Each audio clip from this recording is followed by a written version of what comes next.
푸틴이 알래스카에 왜 정상회담을 수락했느냐, 이게 휴전이 아닌 종전이라고 암시가 되는 거죠. 사실상 거의 종전이랑 마찬가지예요. 푸틴이 젤렌스키 회동을 무조건 반대했어요. 만날 수는 있는데 어떤 조건을 만족해야 된다, 초월할 만한 조치가 있어야 돼요. 러시아 입장에서는 지금 느긋하게 전투를 하고 있는 거죠. 지금 굉장히 떠돌고 있는 말이 있습니다. 러시아 언론에서는 카드라로 들고 있어요.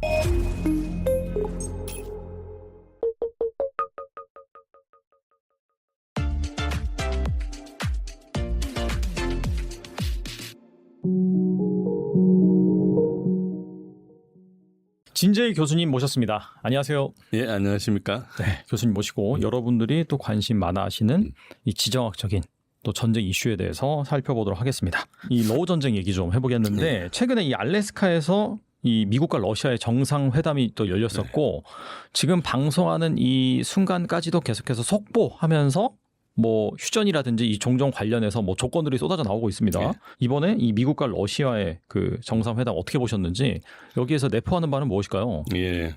우선 이제 설명을 조금 예를 돕겠어 약간 설명을 추가하면은 휴전과 종전의 차이가 있습니다. 네. 우리가 뭐 휴전, 종전 잘 알지만 종전은 이제 평화협정을 통해서 끝나는 것이고요. 휴전은 잠시 멈추는 겁니다. 우리는 뭐 70몇 년간 멈췄지만 휴전 상태고요. 그렇죠. 아직 네. 평화협정을 맺지 않기 때문에 전쟁이 끝난 게 아닙니다. 그것은 북한도 우리를 통일하려 했었고 우리도 통일하려 했기 때문에 분단된 상태라도 나중에 통일을 못 받기 때문에 그런 거거든요. 그래서 휴전이 된 거고. 그리고 이제 우크라이나하고 EU하고 트럼프, 나토 이거 지속적으로 30일 휴전을 요구했어요. 그런데 푸틴은 계속 거부를 했죠. 그 이유가 뭔가 하니까 30일 휴전을 하면은 지금 전쟁에서 불리한 우크라이나가 그 사이에 인원 장비 물자를 보충한다. 나토가 갖다 줄 거다. 사격 중지를 하니까 거기에 대해서 사격도 못하고 하니까 30일 동안 충분히 다 무장을 할 수 있다. 그럼 우리가 지금 권투를 하다가 거의 KO 시키려고 하고 있는데 지금 다시 한 30분 쉬었다가 하자. 이거랑 마찬가지잖아요. 그러니까 이제 안 해준다는 그런 당연한 논리였고요. 그러니까 전황이 이제 유리한 러시아 입장에서는 이제 절대로 나중에 보강된 우크라이나군과 다시 싸워야 되니까 할 수 없는 거죠. 그리고 두 번째는 신뢰성의 문제가 있습니다. 우크라이나하고 민스크 1, 민스크 2 협정도 맺고 2022년 4월 달에 이스탄불에서 이스탄불 커뮤니케라는 것도 만들었는데 나중에 보리스 존슨이어서 방해하고 다시 전쟁을 했지 않습니까? 그러니까 우크라이나하고 뭘 하거나 서방과 뭘 하면은 약속을 지키지 않으니까 종이 쪼가리에 불과하다는 거예요. 그래서 그전에도 3일 휴전하기도 하고 뭐 이렇게 하루 휴전하기도 하고 근데 그 사이에 사격을 우크라이나가 계속 했거든요. 네. 그러니까 이제 못 믿는다는 거예요. 그러니까 안 하겠다는 것은 누가 뭐 러시아가 안 하겠다는데 이게 요구만 하는 거지 할 수도 없잖아요. 그래서 계속 흘러오고 있었죠. 그리고 이제 휴전을 하고 나면 그걸 감시를 해야 되기 때문에 뭐 중립국위원회라든지 그게 2,000km가 넘기 때문에 전선이 굉장히 복잡하거든요. 그래서 이제 이런 것도 난항이 있고 해가지고 그런 것보다 완전히 종전을 하자. 그래서 지금 여기서 종전을 해도 좋으니까 종전을 하자 이야기를 하는데 이제 종전을 안 하는 거예요. 종전을 안 하고 휴전만 하자는 거죠. 그러니까 저기는 전쟁을 계속 하겠는데 좀 쉬었다 하자는 거고 러시아는 전쟁을 끝내겠다. 이 주장이 계속된 거예요. 이게 계속된 거고. 그런데 이제 푸틴이 알래스카에 왜 정상회담을 수락했느냐. 그동안에 하나도 안 했는데 그때 이제 그 푸틴의 보좌관인 우샤코프가 뭐라 했는가 하니까 미국이 우리가 수락할 만한 제안을 했다는 거예요. 그러니까 뭔가 이게 휴전이 아닌 종전이라고 암시가 되는 거죠. 휴전하기 위해서 간 건 아니거든요. 종전에 가까운 걸 한다고 생각하고 간 거고 그리고 나중에 나온 이야기가 미국이 이제 무기 지원이나 우크라이나 지원을 안 하겠다는 의사를 통보했나 봐요.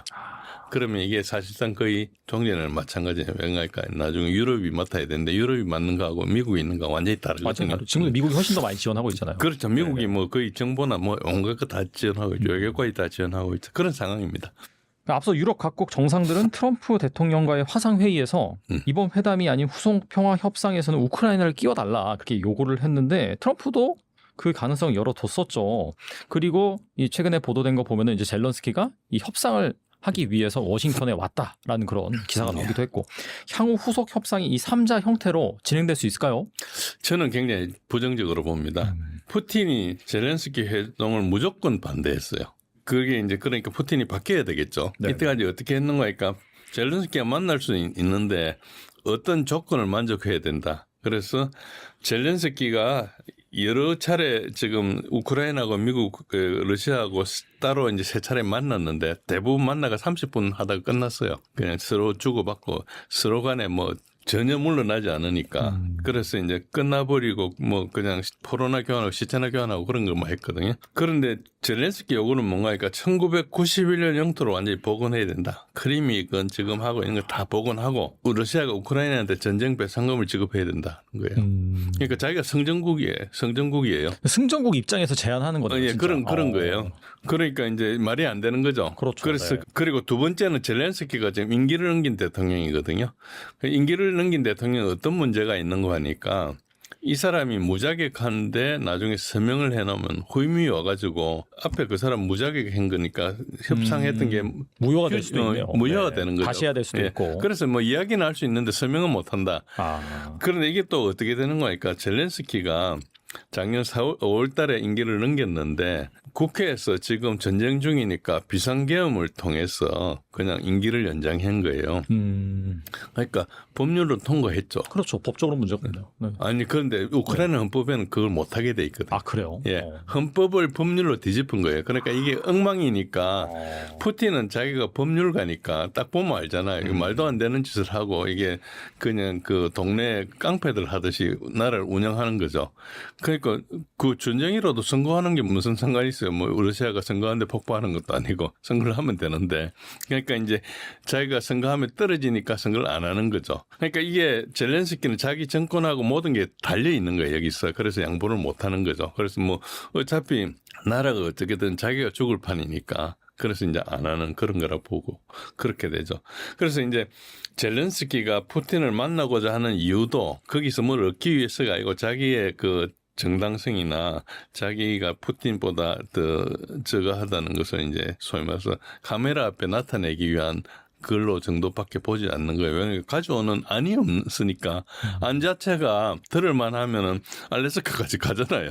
그러니까 이제 그런 게 하니까 이제 그래서 푸틴과 뭐 트럼프와 젤렌스키 회동이 이루어지려면은 그냥 부탁으로는 안 되고 초월할 만한 조치가 있어야 돼요. 대표적으로 서명을 하는 그런 회동이 되면은 네, 젤렌스키가 온다면 그건 젤렌스키는 아무 도장이 소용이 없으니까 미국이 보정해주면은 가는 거죠. 예를 들어서 내가 신용이 없어도 누가 보증을 써주면 대출을 받듯이 그렇죠. 네. 그런 식으로 하는 거죠. 그러니까 젤렌스키는 전혀 쓸모가 없는 거예요. 우크라이나 국민의 대표자도 아니에요. 사실 자기네들끼리 하고 있는데 계엄이고 하니까 누가 안 따지니까 있는 거지. 그런 상황이 있고 토의의 대상도 안 되고 그러니까 평화안을 안 내놓고 계속 91년도 하고 배상금 내라 그러니까 그렇고 푸틴을 전쟁 범죄자라고만 이야기하고 있어요. 그리고 이제 자체적으로는 토론 대표자나 대표자의 자격이 없기 때문에 아까 말씀드린 대로 타국의 보증이 필요한 상태고 지금은 젤렌스키는 무가치한 상태로 보는 거예요. 거기 보는 의견에 대해서 트럼프가 아니라고 그러면 끼울 수 있잖아요. 트럼프가 공감을 하기 때문에 이렇게 하고 있거든요. 2월 달에도 트럼프가 젤렌스키는 독재자라 그랬어요. 독재자라는 뜻은 민주적인 정부에서 민주적인 선거로 당선된 사람이 아니라는 뜻이에요. 그러니까 임기를 넘기고 자기 권력을 가지고 있으니까 우리가 알고 있었던 이제 민주주의 국가인 우크라이나를 독재 국가인 러시아가 치다 이 내러티브가 다 거짓말인 거죠. 젤렌스키가 독재다니까. 그리고 자격도 없는 사람이 대통령 하면서 다니면서 연극만 하는 거니까 이렇게 이제 보는 거죠. 그렇다면은 이 워싱턴에 젤런스키가 온 거는 뭐 소위 말하는 그냥 액션일 가능성이 있다. 전혀 뭐 우크라이나한테 유리하게 협상이 진행될 가능성 없다 이렇게 봐야 되나요? 지금은 이제 어쨌든 푸틴하고 트럼프 간의 어떤 잠재적인 상태의 계약 조건을 이야기한 상태니까 이걸 이제 어차피 트럼프는 나는 손 떼겠다. 이 외경이니까 영토를 내준다거나 세부 조건으로 가면 우크라이나가 끼어들어야 될 상황이잖아요. 그러니까 이제 그걸 들어주고 이야기를 해주고 이제 하는 거고 이 사람들은 EU나 젤렌스키는 와가지고 미국을 설득해서 계속 전쟁을 하자고 이야기를 할 거예요. 그래서 이제 트럼프가 노 하면은 이제 그러면은 EU하고 우크라이나가 러시아하고 전쟁을 하거나 아니면은 협상으로 종전을 하거나 둘 중에 하나 선택을 해야 되죠. 그래서 오늘 현지 시간으로 오늘이죠. 우리 시간으로는 내일 새벽쯤 될 건데 워싱턴에 가서 뭔가 이루어지면은 지금 둘 중에 하나 전쟁을 계속할 것인지 협상을 할 것인지의 결판이 분명히 나겠죠. 제가 볼 때는 그냥 전쟁을 아직까지는 계속할 것 같아요. 왜냐하면 준비가 안 돼 있거든요. 누가 준비가 안 돼 있다는? EU하고 우크라이나가, 우크라이나가 중간안을 평화안을 안 가지고 있어요. 이게 왜 트럼프가 왜 이렇게 오래 끌었는가 하니까 24시간 만에 끝내겠다 하니까 왜 이렇게 끌었는가 하니까 평화안 대안을 안 가지고 오니까 그냥 무조건 우리가 승전국의 입장에서 조건을만 제시를 하니까. 그렇죠. 상대를 네. 일어났던 게 다 나쁜 거고 범죄 행위라고 생각하는 거예요. 그러니까 현실의 정치를 전혀 반영하지 않는 거죠. 현실에 대해서 그럼 자기는 잘못한 거 없느냐 이렇게 따지면 뭐 시비가 되겠지만 그건 자기가 접수를 안 하니까 그러니까 이 자체가 외교력이 전혀 없는 거죠. 근데 사실 뭐 잘잘못을 따지는 게 아니라 승전국이 있고 패전국이 있는 그런 상황에서 그렇죠. 어떻게 본다면은 그 패전국에 가까운 우크라이나나 뭐 나토나 그쪽 입장에서 우린 양보해 줄 수 없다. 우린 저도 양보해 줄 수 없다. 우리 그냥 이게 만들어줘. 약간 그렇게 떼쓰는 그런 상황이다라고 볼 수 있는 거겠네요. 그럼 지금은. 그렇죠. 그 배경에는 이 전쟁의 주인이 젤렌스키가 아닌 거예요. 주인은 유럽에 있는 마스터들이 주인인 거예요. 그러니까 전쟁을 자기가 돈도 없고 뭐 인력도 없고 없잖아요. 지금 뭐 엄청나게 많이 죽었고 도망갔거든요. 그런 상태에서 이제 전쟁을 계속한다. 국민을 생각하면 도저히 할 수 없는 이야기예요.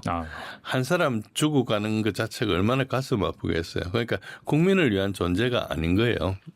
보시면 그래서 이때까지 젤렌스키를 응원했든지 이런 분들은 이 사람 정체를 잘 봐야 됩니다. 그렇지 않으면은 굉장히 뭐 젤렌스키가 훌륭한 민주투사고 이게 아니고 그냥 마약 환자예요. 그냥 연극이나 하는.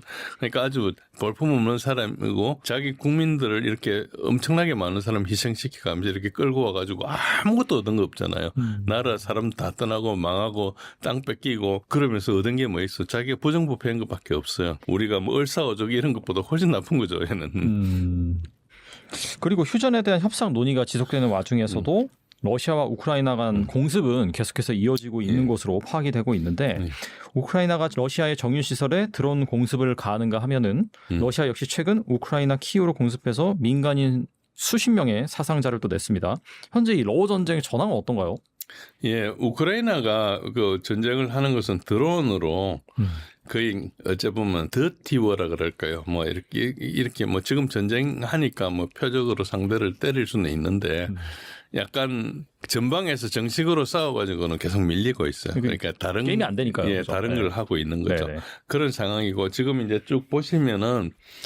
빠르게 설명드리겠습니다. 일단 우크라이나군 인원 손실은 어제 날짜로 131만 9천 명, 내일 되면 132만 명이 될 겁니다. 근데 이 그래프를 잘 보시면 왼쪽에 보시면은 미세하게 끝에 지금 최근에 좀 올라가고 있어요. 한 10% 정도 최근에 증가했어요. 물론 썸머 오펜시브로 해서 여름 공세를 좀 한 것도 있지만은 지금 전선의 그 도네츠크에서 상당히 돌파가 되고 있거든요. 그래서 그 손실이 좀 증가하고 있고 우크라이나의 인원 부족 문제가 굉장히 심각하고 있습니다. 그래서 70세까지 징병을 하고 있어요. 제가 이제 우크라이나 가면 군대 가야 되는 거예요. 70세가 안 됐거든요. 최근에 60세 이상, 그전까지 60세까지 군대 끌고 가다가 60세 이상 됐어요. 벌써 1년 전에 우크라이나 병사들의 평균 연령이 47세였어요. 그러니까 뭐 그 20세짜리하고 47세하고 전쟁을 하니까 전쟁이 되겠습니까? 어쨌든 그렇죠. 그리고 제가 이제 그전에도 한 말씀드린 적이 있지만 2차 대전 때 독일의 인원 누계를 보시면 갑자기 끝에 가면 확 늘거든요. 지금 우크라이나군의 인원 손실 누계도 이게 거의 비슷합니다. 여기 빨간 표시에는 요만큼 지금 대략 간격이 있는데 제가 이걸 재보니까 한 11월 달 되면 여기 차겠더라고요. 그래서 11월 되면은 병력이 없어서 항복하겠구나 이런 이제 짐작을 했어요. 뭐 대단한 과학이 있는 게 아니고 그냥 그래프를 비교해서.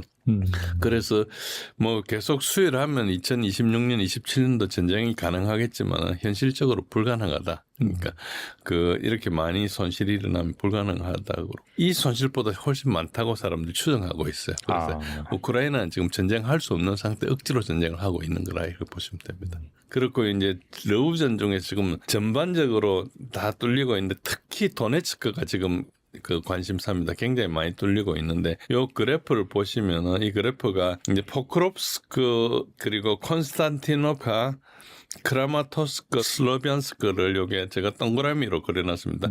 포크롭스크가 파란색이고 콘스탄티노카가 보라색이고 그 다음에 크라마토스크가 초록색 그 다음에 슬로비안스크인데 이게 지금 포크롭스크와 콘스탄티노프스크 사이에 러시아군이 쭉 돌파를 해버렸어요. 그러다 보니까 양쪽이 포위망 비슷하게 생겼는데 이제 더 급한 게 남쪽에 있는 포크롭스크가 이제 거의 해가지고 지금 도망갈 길이 파란 화살표 있는 E50이라는 고속도로 여기에 하나 남아 있어요. 이렇게 남아 있기 때문에 이게 조금 있으면은 굉장히 철수도 지금 이 정도면 거의 철수가 불가능하거든요. 왜냐하면 철수하려는 그쪽으로 화력이 때릴 수 있기 때문에 그래서 여기 피해가 정말 많을 거로 생각합니다. 이제 그 우크라이나에서는 병력을 여단을 한 개를 더 배치를 했는데 이게 그렇게 배치가 10,000명 정도 된답니다. 그런데 실제로 포위한 러시아군은 한 10만 명쯤 되나 봐요. 그리고 이 10,000명도 어디서 데리고 왔는가 하니까 콘스탄티노프에서 데리고 온 거예요. 옆에 조금 넓은 데서 데리고 온 거예요. 그러니까 이게 문제가 뭔가 이게 요 자세히 보시면 보라색, 초록색, 빨간색 요 도시가 한 길로 쭉 연결돼 있습니다. 이걸 삼각점이라 그러는데 여기 하나가 돌파되면 쭈루루루 연달아 돌파될 가능성이 되게 크고 그러면 이 오른쪽에 있는 시베르스크하고 좀 붙거든요. 여기가 다 포위 직전이 됩니다. 그래서 포크롭스크가 무너지고 나면 급하게 이제 그다음 콘스탄티노프를 이제 포위를 할 수 있거든요. 그럼 이게 굉장히 의외로 몇 주 안에 쫙 무너질 가능성이 있어요. 그러니까 이게 무너지면 그 다음부터는 이제 상당히 이제 방어선이 있기 때문에 어렵긴 한데 제 생각에는 러시아가 뭐 우크라이나 서부까지 진출하고 그러진 않을 거고요. 돈바스 정도는 이렇게 하고 말지 않을까 생각을 합니다. 요 슬로비안스크는 알다시피 빨간 원인데 여기는 돈바스 전쟁의 시발점이었습니다. 여기에 2014년도에 최초의 포격을 함으로써 돈바스 내전이 발생했거든요. 그러니까 러시아 입장에서는 이걸 탈환하는 게 약간 어떤 의미가 있습니다. 어떤 사기나 어떤 여러 가지 역사적으로 이제 이걸 탈환했을까 이제 한 전쟁이 끝났구나 이런 게 있기 때문에 아마 이걸 탈환하면 그만두지 않을까. 그래서 지금 떠도는 요구 조건도 돈바스만 반항하면은 나머지는 여기서 전선을 해서 동결하겠다 이런 이야기가 나오고 있거든요. 사실인지 확인은 안 됩니다. 네네. 그리고 지금 그 포크롭스크를 옆에 조금 상세 전도입니다. 여기 보시면은 굉장히 많이 들어와 있고 러시아군이 굉장히 포위하고 있다 이렇게 보시면 되고요. 그리고 그 바로 옆에 콘스탄티노프카 그리고 그 북쪽에 쿠피안스크 이 지도를 잘 보시면 전선 모양이 되게 꼬불꼬불하죠. 어떻게 하는가 평평한 전선이 있으면 이제 침투를 해가지고 침투가 성공하면 이제 전과 확대를 해가 확장을 쭉 해가지고 우리가 핀스라 그래요. 집게 작전을 쭉 해가지고 이렇게 쌉니다. 그러면 삼면이 이렇게 쌓이지 않습니까? 그러면 이렇게 가마솥이라 그래요. 네. 사면을 싸지는 않아요. 사면을 싸면은 안에 사람이 굶어 죽든지 이렇게 해야 되는데 그러면 극단적으로 제한을 하니까 이제 러시아군한테도 피해가 되니까 갈 길을 열어주고 이제 공격을 하면은 이제 물러나는 식으로 이렇게 합니다. 그래서 그런 식으로 하기 때문에 모양이 동글동글한 게 되게 많으면은 지금 포위 현상이 굉장히 많이 일어나는 걸로 볼 수 있죠. 선이 이렇게 밋밋한 거하고 굉장히 다르죠. 그래서 군데군데 계속 이렇게 요 가마솥 부분적으로 가마솥이 되게 많죠. 이거는 곧 여기가 함락되고 우크라이나를 탈출하거나 포로로 잡히거나 이럴 걸로 보시면 됩니다. 전선을 그렇게 보시면 그렇고요. 그리고 이제 그 밑에 수미 지역은 크루스크를 침공한 다음에 거기서 이제 완충지대를 형성하기 위해서 내려왔어요. 내려오고 있는 요 부분도 도심에서 한 20km 정도 떨어져 있는 정도고 오른쪽에 카르키프 지역에서도 카르키프 지역은 여기 그 파라논이 카르키프라는 도시입니다. 카르키프가 이제 우크라이나의 제2도시거든요. 이제 여기서도 공격을 하고 있고요. 화살표 방향으로 러시아군이 점령을 해가지고 완충지대를 형성하려고 하고 있습니다. 그런 식으로 이제 돼 있고 밑에 이제 그 밑에 카르키프도 볼찬스크도 오랫동안 방선 홀드하고 있다가 조금씩 이렇게 접근을 하고 있고 한 20km 정도, 15km, 20km 정도 되면 화력 통제를 할 수 있거든요. 드론이나 야포로 때릴 수가 있습니다. 그러면 그 안 도시에 있는 것들은 굉장히 취약해지는 거죠. 오른쪽에 있는 것은 루안스크 전선인데 동그라미의 크기가 큰 데가 전쟁이 좀 그 전투가 활발한 지역이고 그렇지 않는 데는 조금 이제 좀 그 정적인 지역으로 표시하고 있고요. 그 밑에 이제 도네츠크 남부 지역 지금까지 있는 거와 달리 드네프로주를 최근에 돌파를 했거든요. 그 오른쪽에 보시면 드네프로주를 돌파해가지고 좀 새로운 주로 이제 들어간 상태도 있고요. 루안스크 도네츠크 전반적으로 모든 전선에서 굉장히 활발하게 전투가 일어나고 있다. 대부분 지금 우크라이나가 몰리고 있다고 보시면 됩니다. 동그라미 크기만큼 이제 전쟁이 좀 크게 일어나는 거고요. 그 다음에 이제 그 밑에 아까 삼각 도시를 끌고 나면 여기 시베르스크를 만나는데 그걸 제가 하나 그렸고 그 외에 자포로지아 헤르손은 그냥 뭐 거의 그 소강 상태입니다. 처음에 조금 많이 최근에 한번 움직였다가 그게 이제 조공이라 해가지고 주공을 하기 위해서 이제 방어선을 좀 땡긴 그런 정도지 뭐 크게 그렇지는 않고 여기 헤르손은 이제 이 강을 두고 조금 교전을 좀 하고 있고요. 그런 상태고 도네츠 남부는 아까처럼 이제 포크로프스크를 막다 보니까 남쪽으로 풍선 효과로 이제 러시아가 좀 많이 밀고 나간 게 좀 있고요. 그렇습니다. 우크라이나 군 내부에서는 요거는 일주일 전 이야기인데요.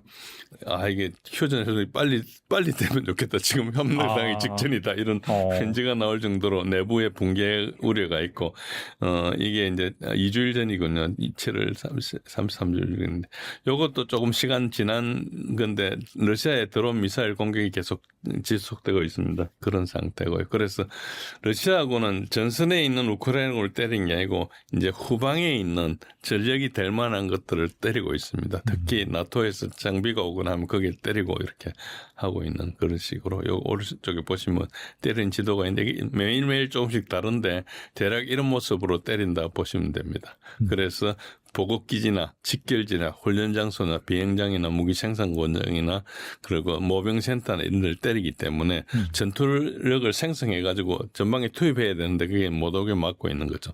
그러니까 러시아 입장에서는 지금 느긋하게 전투를 하고 있는 거죠. 전방에 있는 걸 때린 거 후방에 때리고 있으니까 급한 거 없다는 거죠.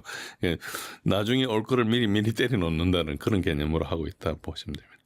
한편 우크라이나는 지금 전쟁 피로감이 확산되어 있으면 왼쪽에 보시면은 초록색 그래프가 계속 전쟁을 하겠다는 것이고 그 지금 현재는 24%입니다. 초전에는 70%를 넘었었는데 지금 이제 협상하자, 종전을 하자, 땅을 내주고라도 하자는 게 지금 69% 정도로 와 있습니다. 그래서 우크라이나 국민들은 전쟁에 지친 상태고 지금 전쟁을 수행할 능력이 없는 상태죠. 그런데도 이제 계속 이거를 끌고 나가고 있다는 그런 시죠. 그래서 지금은 의미 없는 전투만 하고 있고 이 전투하는 것보다 머리를 비상하게 굴려서 좋은 협상안을 가지고 얼마든지 끌 수 있거든요. 그러니까 러시아도 전쟁을 계속하고 싶지 않기 때문에 희생을 받아낼 수 있는데 국가적 차원에서 이야기하지 않고 자기의 어떤 개인적인 차원 그리고 이제 우크라이나가 어떻게 되든 상관없는 영국이나 이제 독일이나 이쪽의 사람들 그러니까 이번 이걸 계기로 군수 산업을 일으켜야 되겠다는 이런 사람들이 이제 네네. 끌고 나가는 거죠. 그래서 국민들만 희생되는 그런 걸로 있습니다. 그리고 아까 요 사항은 지금 확정은 안 되는데 지금 굉장히 떠돌고 있는 말이 있습니다. 러시아 언론에서는 카드라로 들고 있어요. 그러니까 영국에서 먼저 이제 이런 보도가 나왔고 그거를 인용해가지고 했다 이런 정도만 나오고 있는데 어쨌든 푸틴이 뭐 트럼프한테 했다는 식으로 전달되고 있는데 도네츠크하고 루안스크 돈바스 영토는 다 물러나라. 우크라이나가 다 물러나고 네. 나머지 전선은 그 자리에서 멈추겠다. 그러면 자포로지아하고 헤르손에도 러시아가 자기 영토라고 헌법에 적시해가지고 이렇게 해놓은 수복해야 될 자기들 입장에 수복해야 될 영토들이 있는데 그건 포기하고 돈바스만 주면은 끝내겠다. 그런 게 약간 기사로 보도되더라고요. 예, 이게 보도인데 아직 확인 안 됐어요. 확인 안 된 거고. 카드라가 계속 떠들고 있는 겁니다. 러시아에서도 심지어 러시아 언론에서 나오고 있어요. 카드라로. 그렇게. 그런데 뭐 아직까지 그걸 전혀 발표 안 했거든. 그게 중요하면 그때 발표했겠죠. 그런 게 이야기가 나오고 있는데 그런 상태인데 지금 그걸 제가 표시한 거예요. 네. 왼쪽에 보시면 조금 더 붉은 진한 데가 있죠. 네. 여기가 아직까지 우크라이나군이 점령하고 있는 도네츠크주예요. 그러니까 요 영토가 도네츠크 전체의 한 30% 정도 된다. 그 정도고. 근데 여기가 상당히 격전이 일어날 겁니다. 아까 이야기한 도시도 있고. 이제 그래서 뭐 이 정도 같으면 러시아가 조금 전쟁하면서 희생을 덜 치르고도 영토를 확보할 수 있으면 다른 거 양보할 수 있다. 이런 뜻으로 받아들일 수 있으니까 그럴듯해요. 이런 이야기를 했을 것 같기도 하고 그래서 확정을 할 수 없는데 어쨌든 그렇다 보시면 됩니다. 가만히 그냥 우크라이나 거부하면 어떻게 되냐 하니까 결국 시간이 지나가지만 다 뚫린다. 아까 제가 설명드린 그 도시가 여기 한 줄로 쭉 여기는 선이 이제 도로망이 진해가지고 잘 보이죠. 쭉 이렇게 연결돼 있는데 사실은 러시아가 중요한 도로를 차단했기 때문에 보급도 이제 곧 끊기게 돼 있거든요. 그런 측면에서는 만약에 이거를 러시아가 제안했다면은 우크라이나가 받아들이는 것도 방법일 수 있어요. 또 하나의 전장이 갑자기 등장을 했는데 바로 태국과 캄보디아의 전쟁입니다. 현재 미국의 중재를 휴전 중이지만 언제든지 다시 전쟁이 벌어질 수 있는 상황이라고 합니다. 두 국가 간 전쟁을 좀 어떻게 보시는지 궁금하네요. 예, 이게 사실은 우리한테 알려지기로는 지난 7월 말에 이제 알려졌는데 7월 25일 그때부터 사실은 5월부터 충돌이 시작됐습니다. 5월부터요? 네, 충돌은 시작됐는데 이게 네네. 이제 사람이 피해가 생기고 한 게 이제 그때죠. 5월에 이제 캄보디아가 먼저 도발을 했어요. 캄보디아가 이제 그 분쟁 지역이 있는데 그 이제 사원이 있는데 그 지역에 이제 그 태국군이 병력을 배치해가지고 이제 갈등이 좀 유발된다 이런 주장을 하면서 지뢰를 매설했어요. 오래된 지뢰가 최근에 그러니까 거기에 이제 태국 병사가 다리가 절단되고. 그러다 보니까 이제 문제는 뭔가니까 그 국경 지역이라는 데가 캄보디아 사람하고 태국 사람 섞여 살고 있어요. 그러니까 자기 뭐 주민들도 있는데 그게 이제 한 거죠.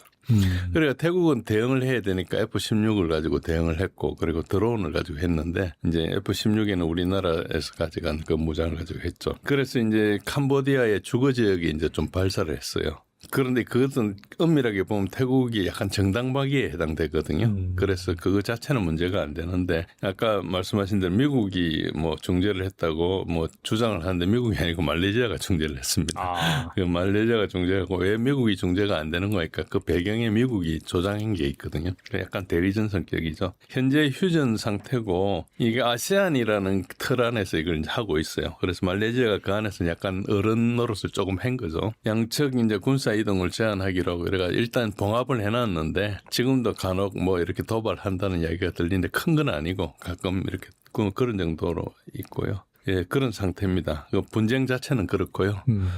그리고 이제 그걸 하면서 우리나라 이제 ADD에서 개발한 KGGB 요거를 가지고 사용했죠. 이게 이제 우리는 여기 뉴스가 됐는데 왜 그런가 하니까 우리가 이걸 실전 배치했지만은 실전에 사용한 것은 처음이거든요. 그래서 이거고 이제 GPS 유도 폭탄이라 해서 재래 폭탄에다가 이제 키트를 달았어요. 그래서 조금 오래 이제 날개를 달고 오래 가면서 GPS 유동 장치로 하고 이게 이제 KGGB가 다른 것보다 좀 좋은 게 보통은 폭탄을 유도 장치를 하려면 항공기하고 체계 통합을 해야 되거든요. 항공기 안에 그 조종하는 그 모듈을 심어야 되는데 이거는 이제 PDU라 해가지고 조종사가 이제 따로 이렇게 가지고 갈 수 있는 그걸 가지고 하기 때문에 체계 통합이 필요 없어요. 그러니까 체계 통합이 본래 비행기를 손대는 거기 때문에 배보다 배꼽이 크거든요. 예, 그 체계 통합 비용 웬만하면 막 몇천만 원씩 하고 이래요. 그 비행기 한 뭐 200-300대 하는데. 그런데 그런 비용은 안 든 대신에 다만 이제 조종사가 자기 계기판에 있는 그거 말고 별도로 하나를 들고 그걸 가지고 해야 되지 않습니까? 약간 그래서 산만할 수가 있죠. 그거 조종할 때 뭐 그런 단점이 있는데 뭐 비용 싸고 하는 걸로 보면 되게 좋은 거죠. 그런 것이 있고 여기에 이제 기본적으로 JDAM이라는 폭탄이 이제 그야말로 이제 그거고요. 이게 이제 98년도에 미국에서 이제 보잉사에서 만든 건데 이 멍텅구리 폭탄은 이제 스마트 폭탄으로 만든 거고 이제 이번에 러우전에서는 그 UMPK라는 이 키트를 붙인 이제 파브 500에서 3000까지 3000은 3000톤짜리 폭탄이에요. 그러니까 엄청난 폭탄을 이걸 가지고 써서 이걸로 우크라이나에 피해를 많이 주고 있죠. 예. 그거랑 같은 종류입니다. 그런데 우리는 500파운드니까 227kg거든요. 네. 그러니까 이거 뭐 크게 이제 위력은 뭐 그렇게 3000파운드처럼 큰 건 아닌데 그래도 뭐 웬만한 표적은 다 제압을 할 수 있죠. 그렇다면 그 캄보디아가 좀 확실히 태국과의 이번 전쟁에서 많은 피해를 봤다라고 볼 수 있을까요? 어떻게 보세요? 예, 피해는 봤죠. 그런데 뭐 그 전쟁 규모가 대단히 나지 않았기 때문에 물론 40명인가 몇십 명인지 저기 기억이 안 나는데 그 양쪽에 하고 뭐 부상도 뭐 거의 1,000명 가까이 당하고 했는 민가하고 살고 거기는 뭐 거의 숲 속에 사람들 이렇게 지놓고 살잖아요. 그러니까 뭐 그 보호가 잘 안 되니까 주거 형태가 우리처럼 강화 콘크리트나 이런 것도 아니고 철근 콘크리트 집에 사는 것도 아니까 그런 피해는 있었는데 뭐 그거 뭐 거의 캄보디아가 태국한테는 군사력으로 게임이 안 되거든요. 그렇죠. 그러니까 뭐 그 해봐야 그냥 한번 자기가 어떤 행동을 하는 정도지 실제로 의미 있게 할 수는 없습니다. 아무튼 간에 이 태국과 캄보디아의 전쟁이 미국과 중국의 대리전 성격을 갖는다. 그런 해석도 있는 것 같은데 여기에 대해서 말씀해 주신다면요? 예, 그거는 뭐 누가 그렇게 보셨는지 모르지만 굉장히 정확하게 보신 거고요. 이것을 이제 저는 이제 그 우리 탤런트 투자 그 시청자분들한테 이제 러우전을 이야기하면서 러시아가 이제 미국이 러시아를 어떻게 공격하냐 이런 설명을 여러 번 드렸는데 그랑 유사합니다. 일단은 여기 같은 편이 누군지 이걸 먼저 알아야 되는데요. 그러니까 미국이 태국과 중국을 압박하기 위한 이걸 수단으로 삼고 있습니다. 그래서 태국은 정권이 그 권력을 가진 층이 한 두세 개 그룹으로 나눠 있어요. 군대가 있고 왕실이 있고 그리고 일반 정치인들이 있어요. 정치인들이 뭘 잘못하면 군대가 쿠데타를 일으키면은 그 쿠데타 결과를 국왕이 승인해줘요. 이게 되게 예, 그러니까 신기한 시스템이네요. 신기한 시스템이죠. 그러니까 국왕이 굉장히 존경을 받아요. 이게 약간 종교적인 성격도 좀 있고 종교는 아닌데 어쨌든 그러니까 상징적인 존재로 봐야 되나 아니면 그 이상이라고 상징적인 존재지만은 이제 예를 들어서 쿠데타를 하고 나면은 쿠데타를 일으킨 사람이 내가 왕이 되는 게 아프리카 스타일이잖아요. 뭐 자기가 대통령을 한다든지 그래서 뭐 여러 뭐 상사 출신들 대통령도 많죠. 아프리카 가면은. 그런데 여기는 쿠데타를 한다고 해서 군이 정권을 잡는 게 아니고 쿠데타를 해서 왕이 잘했다고 승인을 하면은 정치를 좀 바꿔요.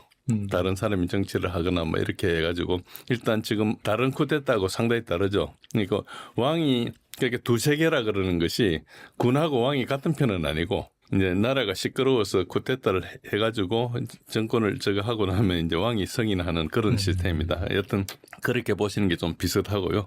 그러다 보니까 이제 정치하는 직업 정치인들이 하나의 어째 보면은 군한테 견제를 받아요. 약간 건강할 수도 있죠. 어째 보면은 어째 보면 그러니까 태국의 쿠데타가 뭐 40몇 번, 50몇 번 엄청나게 많이 자주 일어나고 그러니까 그게 그냥 약간 견제하는 역할 이런 정도로 한다고 보면 되고요. 그런데 이제 진짜 그 권력은 군대하고 왕실인데 뭐 군대에도 그 왕족 계통이 좀 있겠죠. 뭐 우리 잘은 모르지만은. 그러니까 거기를 이제 우리가 보면 어째 보면 딥스테이트라 그러니까 오랫동안 이렇게 권력을 가지고 있는 거고. 근데 정부가 있고 그러니까 정부는 이제 선출직 정치인이 하는데 특히 지금은 이제 한 20년 전부터 탁신 친나왓이라는 이제 총리가 2001년부터 총리가 됐으니까 한 거의 25년 됐네요. 그 사람이 한 6년 권력을 잡고 있다가 그 다음에 자기 딸이 또 지금 총리를 하고 있어요. 그 전에 여동생도 총리를 한 적이 있고요. 그리고 이 탁신이라는 사람은 또 뭔가 뭐 부패나 이런 나쁜 짓을 해가 또 쫓겨나기도 하고 뭐 그랬어요. 쫓겨나면서 어디로 갔는가 하니까 캄보디아로 간 거예요. 캄보디아에 그 훈센 총리가 있는데 훈센은 옛날에 khmer rouge 시절에서부터 이렇게 뭐 어떻게 겪어가지고 온 사람이니까 어쨌든 보면 khmer rouge랑 거의 비슷한 맥락인데 어쨌든 거기서 이제 훈센하고 있는데 그 다음에 이제 야당 비슷하게 하는 이제 타나톤 장룽 그루앙킷이라는 젊은 사람이 있는데 이 사람하고 탁신하고는 이제 굿캅, 배드캅 뭐 비판을 하지만 사실 같은 통속 이런 식으로 돼 있습니다. 요 지금 이야기한 정치권하고 캄보디아하고가 다 친미 세력이에요. 그래서 이제 캄보디아 경제는 미국에 완전히 예속돼 있어요. 캄보디아 수출의 35%가 미국으로 가거든요. 그리고 캄보디아 화폐가 미국 달러예요. 사실상. 그러니까 이제 거의 이제 그렇죠. 그런데 처음에 2025년 5월에 처음 이제 분쟁이 생겼을 때 당시에 총리였던 파퉁탄 친나왓이 지금도 총리예요. 자격 정지가 돼 있지만은 이 총리가 이제 훈센 총리한테 전화를 해가지고 옛날에 도피해가 갔을 때 거기 있었으니까 삼촌이라 불러요. 그 훈센 총리. 훈센 총리한테 전화를 해가지고 그 분쟁이 생기는데 군에서 이렇게 한 거라고. 그렇게 이야기를 한 거예요. 그걸 군을 비판한 거예요. 자기 남은 나라 총리한테. 아이고. 삼청 관계니까 그게 이제 전화 통화가 누설됐죠. 그래가 국민들한테 공분을 사고 그래가지고 그 이제 총리 뭐가 정지가 돼서 우리가 좀 탄핵 비슷한 그런 절차를 밟은 거죠. 그런 상태인데 사실은 이제 지금 이야기한 사람들 미국의 클라이언트고 미국이 이제 소송하는 거고 결국은 이게 이제 태국으로 영향을 미친 중국에 영향을 주기 위해서 이제 한다. 그렇게 이제 보는 게 맞고요. 이런 게 되게 많았습니다. 그래서 참고로 요 화면 한번 보여드릴게요. 저번에 여러 번 이야기했지만 2019년 랜드 보고서의 익스텐딩 러시아라는 이 매뉴얼대로 이제 우크라이나를 통해서 미국과 서방이 러시아의 대리 전쟁을 일으켰는데 여기 사장에 보시면 이런 말이 있습니다. 그걸 하면서 지정학적인 수단을 막 쓰는데 이제 우선 우크라이나에 뭐 이렇게 그 군사 장비를 이렇게 제공하고 그러면 시리아 반군들에 대해서 이제 뭐 지원을 늘리고 벨라루스에 그 정권 교체를 하고 그리고 남코카수스에 어쨌든 긴장을 그 좀 활용하고 뭐 그 중앙아시아에 러시아의 영향을 좀 카자흐스탄 같은 영향을 좀 줄이고 그리고 몰도바에 러시아 사람들이 있으니까 그 사람들을 조금 이렇게 견제하고 이런 그 보조 수단들 쪽 있어요. 요거와 똑같이 중국을 약하게 하기 위해서 주변국을 건드린다. 이렇게 보시면 거의 딱 대입이 되는 이야기입니다. 그래서 중국을 제압하기 위해서 주변국을 공격하는데 아직 본격적인 공격이라 볼 수 없어요. 그냥 어째 보면은 우리가 뭐 점검하는 것 정도로 어디 가다가 그 소방기기 점검하듯이 한 번씩 불을 하면서 질러보는 그런 정도로 이렇게 보시면 되고요. 그래서 이게 기본적으로는 태국, 캄보디아, 미국의 대리인이 정확하게 맞고요. 이게 언제 한 번씩 그 국경 분쟁이 일어나는 게 왜 일어나는 거니까 탁신 계열이 정권이 좀 취약할 때 일으켜요. 그렇게 해서 이제 그렇고 탁신 계열은 미국 이제 태국 자원을 매각하는 뭐 예를 들어 칼날 그룹의 고문이고요. 그다음에 태국 국영 에너지 기업 이런 것들도 이제 다 탁신이 가지고 하고 뭐 나중에 이라크 파병도 하고 CIA의 성함 프로그램도 취재하고 뭐 여러 가지 했는데 기본적으로는 이제 2003년도에 탁신이 총리를 할 때 비나토 동맹 지위를 미국이 부여해 줬어요.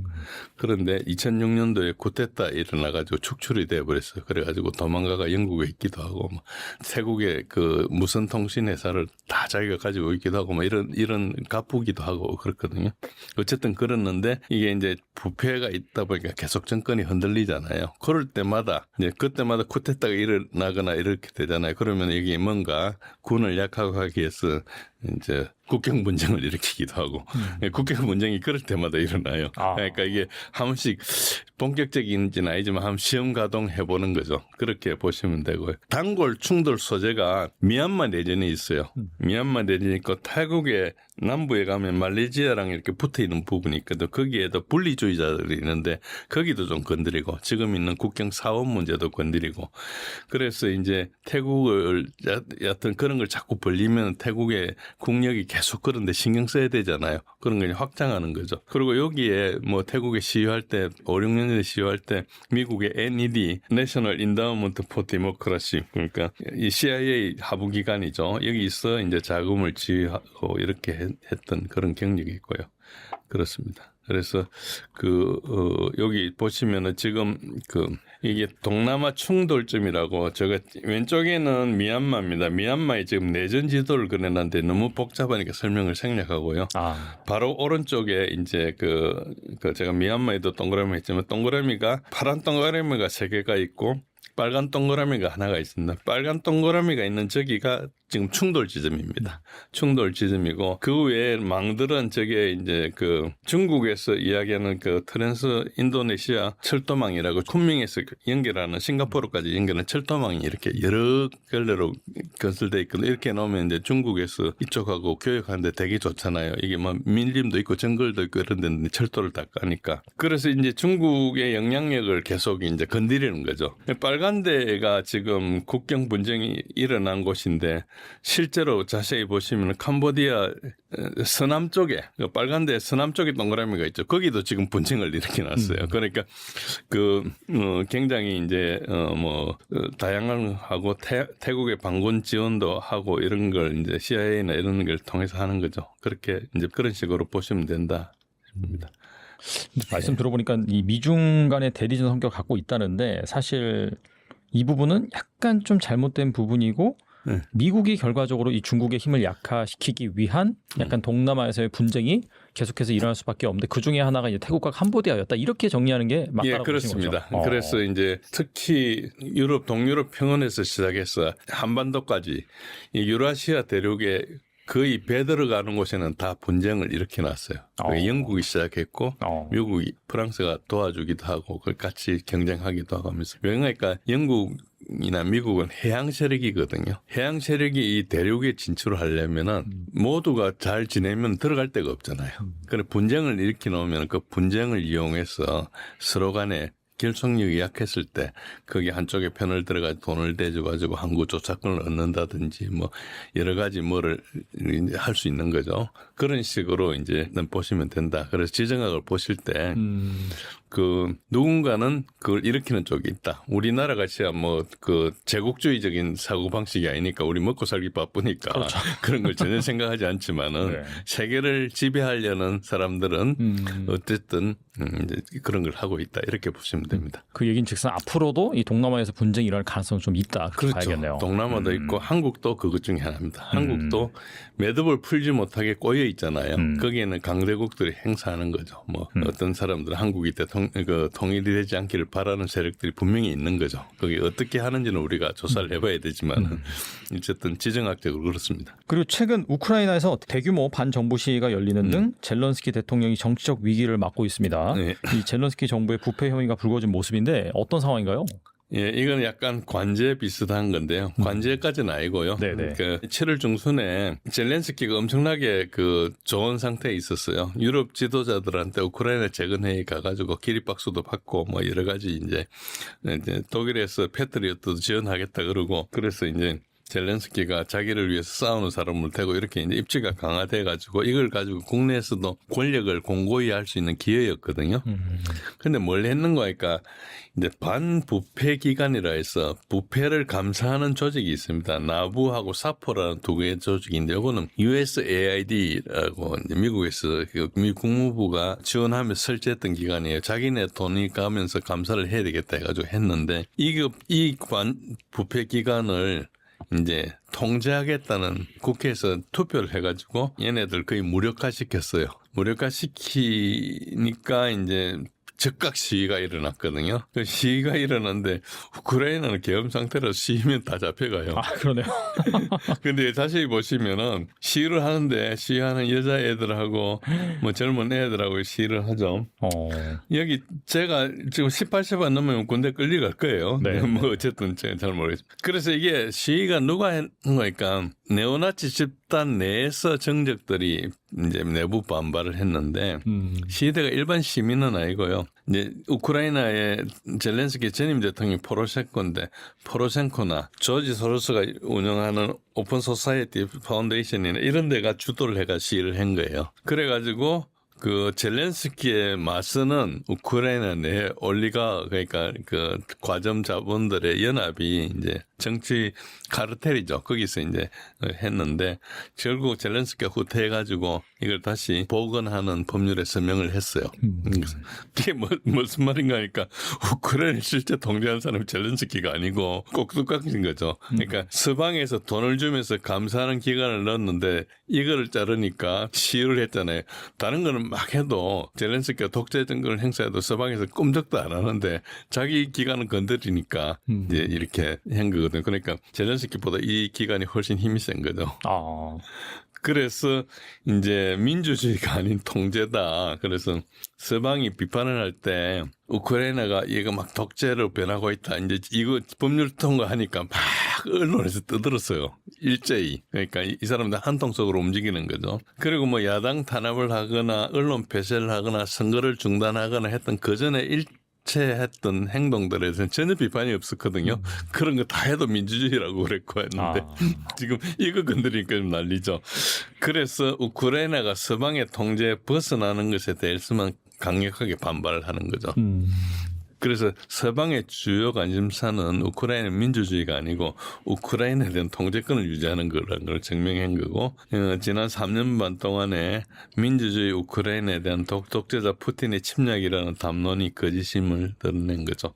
잘 보시면은 이걸 누가 무슨 이야기를 했는가 우크라이나에 이제 국회의원 중에 한 사람이 마리아나 베주클라야라는 사람이 경고를 했는데 내용이 뭔가 하니까 현 상황에 대해서 반발한 거예요. 그러니까 이 치유를 하니까 자기 법률 서명했던 걸 다시 이제 돌리는 이런 걸 하니까 이 사람도 네오나치거든요. 네오나치인데 정부 정책을 비판하는데 뭐라 하는 거 하니까 반부패 기관들을 서방의 통제 아래 되돌리는 법안은 우크라이나의 주권을 침해하는 행위다. 맞는 말이에요. 그렇잖아요. 네. 즉 서방 지시에 복종하는 대가가 주권 상실이라는 거죠. 그래서 진정한 주권을 회복하려면은 중립적인 지위를 유지해야 된다. 그러니까 이게 잘못된 거다. 이런 이야기를 하는 거죠. 근데 요 이야기가 러시아가 계속했던 이야기예요. 이 사람이 또 러시아로 몰릴 수도 있어 잘못하면은 무슨 백이 있으니까 버티고 있겠죠. 그래서 이제 나토나 EU에 가입하는 것이 주권을 강화하는 것이 아니고 오히려 서방의 지정학적 패권 아래 종속되는 길이다. 실제로 그렇게 돼 있어요. 지금 못 모르고 나토에 가입했다가 지금 굉장히 후회하는 나라들이 좀 있습니다.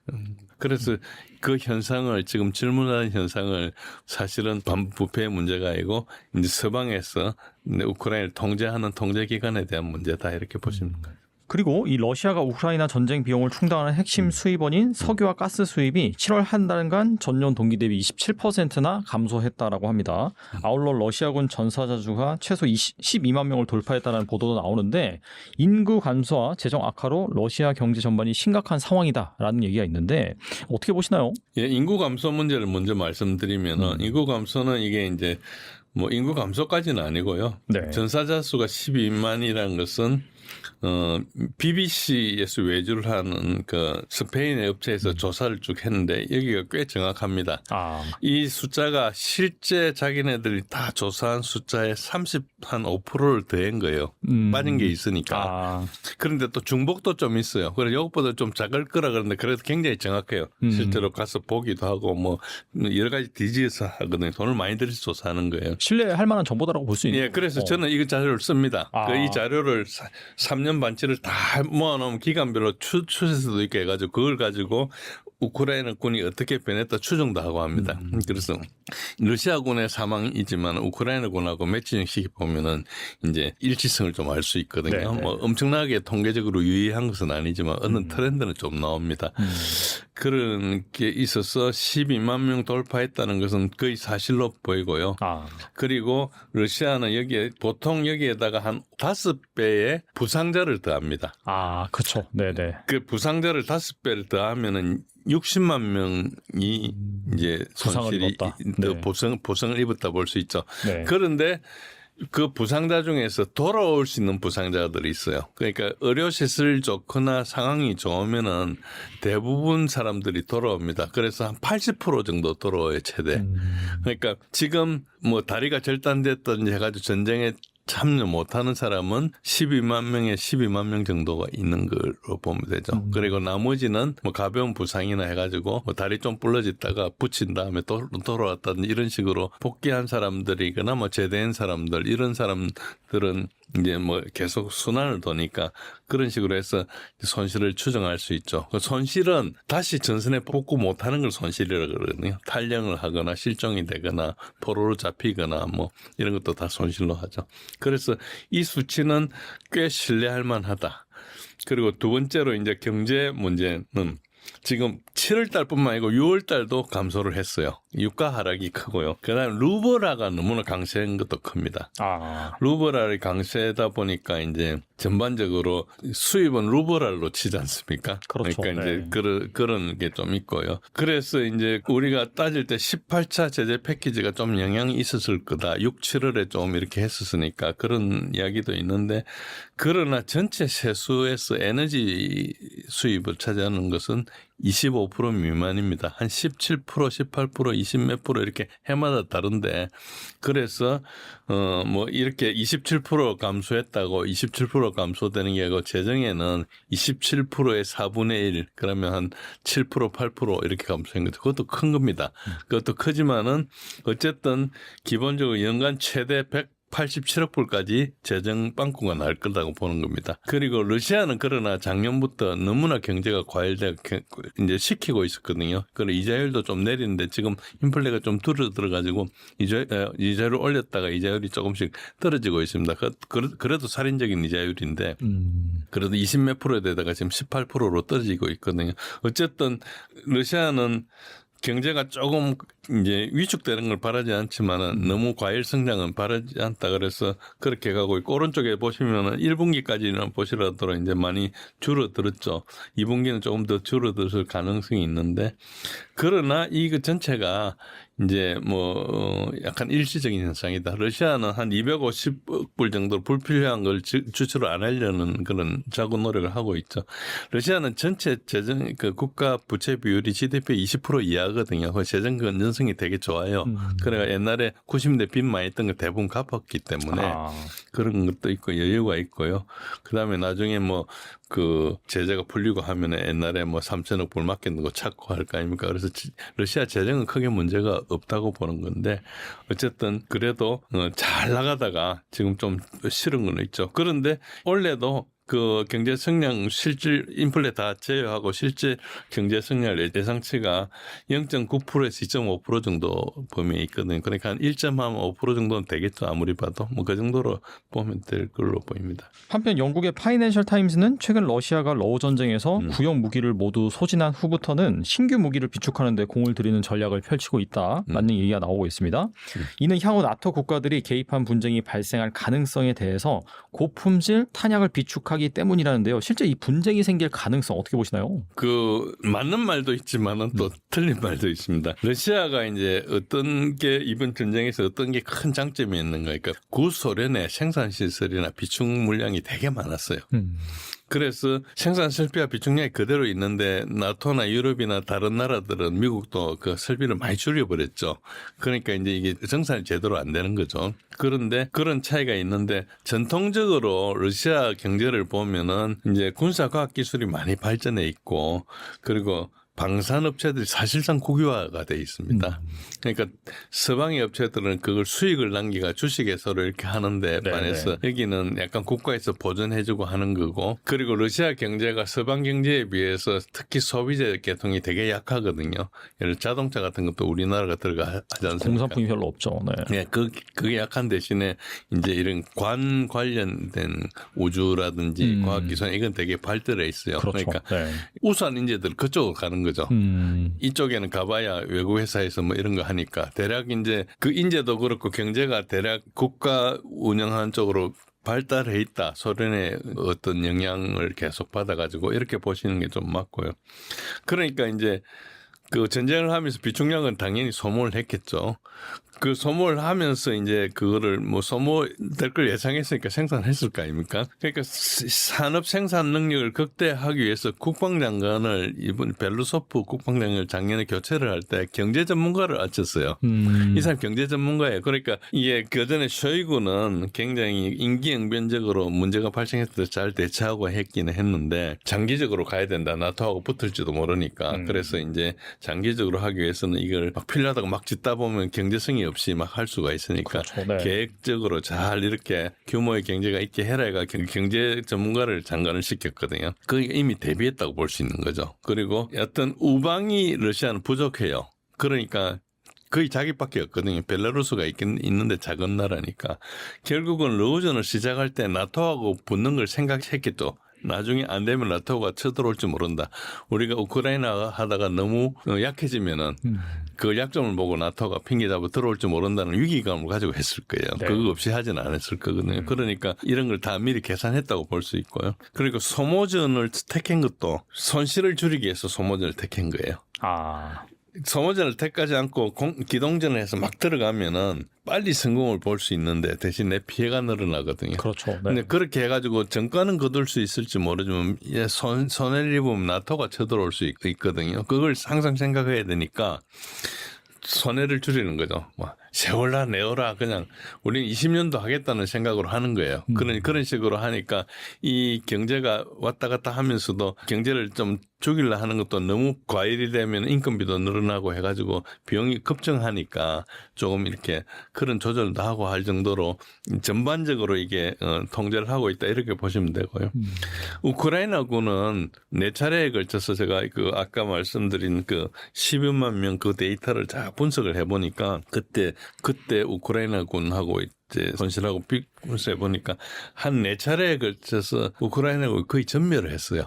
지금은 거의 훈련도 안 되고 정예가 아닌 거의 제일 약한 군이다. 그래서 지금 상당히 어렵다 이렇게 보시면 되고 러시아는 나토와 일전을 대비해서 정예를 두고 계속 교대를 해가지고 굉장히 건강하게 만들어놨다 이렇게 보시면 되고요. 그리고 서방의 발표와 달리 러시아의 손실은 우크라이나의 5분의 1 내지 10분의 1, 심지어는 최근에는 20분의 1, 30분의 1 수준입니다. 거의 안 죽어요. 최근에 그 아까 말씀하신 그 자료를 봐도 최근에는 거의 손실이 없습니다. 한편 이 러우 전쟁과 이 미국의 마가 정책이 독일의 재무장 가능성이 좀 촉진시키고 있다? 그런 또 분석이 있습니다. 과연 이 독일이 재무장한다면 어떤 결과를 초래할까요? 예, 독일의 재무장 이미 결정됐습니다. 결정돼 가지고 독일은 2가지 방향으로 재무장을 합니다. 하나는 독일 자체를 무장하는 거예요. 독일 돈을 가지고 하는 거죠. 그거는 메르트 신임 독일 총통이라고 하죠. 그 사람들은 챈슬러라고 그러는데 이 사람이 이제 추진을 하는 거고. 그다음에 두 번째는 EU의 재무장을 추진하고 있는데 이게 우르줄라 폰데라이엔이라는 그러니까 독일 산부인과 출신 독일 국방부 장관도 했던 사람인데 이 사람이 EU 집행위원장이에요. 그래서 EU 무장을 독일이 주도하고 있어요. 그래서 EU 예산을 늘려가지고 하자 뭐 이런 여러 가지 하면서 그 안에 방산업체를 키우고 하는 것들 독일이 사실상 독점하고 있어요. 그래서 폴란드나 이런 데 되게 불만이 많죠. 하청이나 받아야 해야 되니까 자기들도 방산을 키우고 싶은데 어쨌든 그런 걸 통해서 독일이 지금 유럽 전체 재무장을 주도하고 있어요. 그건 분명합니다. 그런데 이제 경제가 침체돼 있는 데다가 러우전을 해가지고 피로도 한 데다가 국민들이 나토하고 EU에 대한 저항이 되게 증가하고 있거든요. 독일도 지금 이 메르츠 총리가 지난번 선거에서는 26%인가 연정을 얻었는데 그때 이제 AfD 독일 대한당이 20%를 얻었어요. 그런 2등이었죠. 2등인데도 이제 전혀 정치에 참여 못했거든요. 왕따를 시켜가지고. 근데 지금은 AfD가 1등이에요. 지지율이. 그 정도로 이제 전쟁에 휘말려 들어가지 말자 하는데 AfD를 나치라고 낙인을 찍어가지고 그 연장을 못하게 해놨거든요. 그런데 사람들이 아는 거죠. 이게 나치가 아니고 지금 우리가 전쟁에 휘말리들지 않아야 되겠다 이런 주권을 주장하는 건데 어쨌든 그래가지고 각국이 정치 지형이 다 우파로 정권 교체 중에 있어요. 맞아요. 네. 예, 그렇게 돼 있어가지고 그걸 이제 글로벌리스트들이 정치공학을 가지고 좌파들이 작게 이렇게 지금 약간 해놨지만 이게 얼마나 버틸 수 있을지는 몰라요. 그러다 보니까 계속 탄압도 하고 어떤 나라들 선거 결과를 계속 뒤집어 버려가지고 어떤 후보가 못 나오게 하고 이런 무리한 짓을 해가지고 국민들 반발을 사는데 국민들 조직을 하는 데는 별다른 또 능력이 있어야 되잖아요. 그게 이제 아직까지는 안 되고 있는데 그런 상황이고 그러나 지금 이래도 독일의 재무장 정책은 안 바뀔 걸로 봅니다. 그 이유가 뭔가요? 우선 독일이 러시아하고 교류 단절을 해가지고 에너지가 너무 고비용이 돼버렸어요. 그러면 독일의 그 중화학공업이 에너지를 기반으로 하는데 너무나 고비용이 되니까 경쟁력이 없잖아요. 그러니까 결국은 산업 경쟁이 약화돼가지고 공장들 뜯어가 미국이나 중국으로 옮기고 있거든요. 그럼 독일에 남은 사람들 실업자가 계속 늘어나는 거죠. 우선 이제는 따라가겠지만은 그 외에 보통 사람들은 이제 남아 있는 거죠. 그러니까 독일에는 능력 없고 실업자들이 넘치게 되는 상황이 오고 그리고 메르켈이 이민을 잔뜩 받아가지고 이민자도 많고 그러니까 이게 사회 불만 세력이 되게 많은 거예요. 그런 상황에다가 에너지 자체가 대체 에너지 뭐 탈원전 녹색당이 이렇게 막 연정하면서 하다가 보니까 원전이 하나도 없거든요. 그러니까 이게 에너지 이 위기를 그대로 직격탄을 맞는 거예요. 그래가지고 이제 물론 독일이 돈은 제일 많죠. 그렇지만 어쨌든 이런 것들 때문에 대부분 힘든 데다가 자동차 같은 것도 안 되니까 자동차 공장을 무기 생산 공장으로 바꿨어요. 폭스바겐 아우디가 그 동의를 했거든요. 그러니까 이게 이미 지금 셋업을 한 거예요. 생산 능력을 막 늘리고 있는 단계에. 그래서 근데 청년 실업이나 이런 게 생기면 사회 불만 계층이 누굽니까? 군대 가야 될 사람들이잖아요. 전쟁을 일으키면 되는 거예요. 그러니까 되게 좀 잔인한 이야기지만은 그럼 정치가 그렇게 흘러가고 있는 거예요. 그래서 지금 독일에서는 거의 그 히틀러 나올 시절 비슷하게 사회가 돌아가고 있고 통제를 많이 탄압을 하고 불만을 자꾸 이제 통제를 하고 있죠. 그걸 외부로 돌리기만 하면 이제 전쟁이 되는 거죠. 그래서 26년이 세계대전의 해가 될 수 있다는 것이 뭐 그렇게 될지 않을지 모르지만 그 정도로 위험 수위가 높다. 그런데 독일이 그렇게 해봐야 핵무기를 가진 러시아한테 안 될 거 아닙니까? 그러니까 이제 이게 전쟁을 한번 해가지고 뭐 군수산업을 살리는 건 할 수 있을지 모르지만은 자체가 게임이 안 되는 거죠. 그런 문제에 있습니다. 그래서 이게 어떻게 굴러갈지 이걸 누가 생각하는지 이 부분을 머리로 쫓아가기 힘들 정도로 약간 어리석은 걸 하고 있는 것 같아요. 네, 오늘 나와주셔서 정말 좋은 말씀 많이 해주셨는데 끝으로 이 영상을 보고 계신 분들을 위해서 한 말씀만 부탁드립니다. 예, 지난달에 이어서 뭐 태국하고 러우전에 대해서 말씀드렸는데 알래스카 정상회담으로 드디어 이제 협상에 의한 종전을 좀 기대하게 되었습니다. 어쨌든 미국이 러시아의 요구를 들어준 모양새이긴 하지만은 우크라이나 유럽의 결정이 남아 있고 또 엄밀히 보면 이게 미국이 러시아가 군비 경쟁에서 패배가 사실상 항복선언이나 마찬가지입니다. 그런데 외교적으로 잘 포장을 해가지고 마치 지금 전쟁을 하고 있는 러시아가 미국하고가 뭐 약간 새로운 장을 여는 것처럼 하고 있는데 그 정도로 이제 러시아가 나이스하게 하고 있다 이런 식이고요.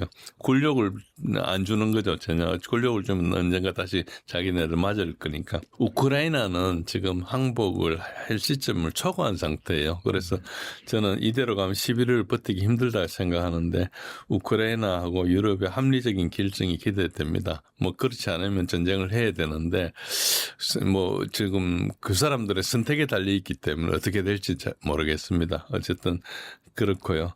뭐 이런 것들 포함해서 제가 다 못 드린 말씀은 제가 운영하는 블로그 진지엘의 군사력 이해하기에 가끔 글을 쓰고 하니까 오셔서 보시고 같이 논의하고 소통하면은 조금 이해하는 데 도움이 되지 않을까 생각합니다. 들어주셔서 감사합니다. 네, 꼭 지나고 나면 교수님의 말씀하신 부분이 현실로 또 다가오는 경우가 많았는데 이번 또 휴전 협상 같은 경우에도 교수님께서 말씀하신 포인트를 잘 짚고 왜냐하면 언론 같은 경우에는 또 한쪽으로 치우쳐질 수 있으니까 그런 중심을 잘 잡고 여러분들이 이 러우 전쟁을 이해하시면서 추후에는 또 어디에서 전쟁이 일어날지 그 부분을 같이 고민해 보시면 좋을 것 같고 그런 관점에서 이 진제일의 군사력 이해하기 꼭 방문해 주시면 좋을 것 같습니다. 네, 지금까지 진제일 교수님 나와주셔서 감사합니다. 네, 고맙습니다.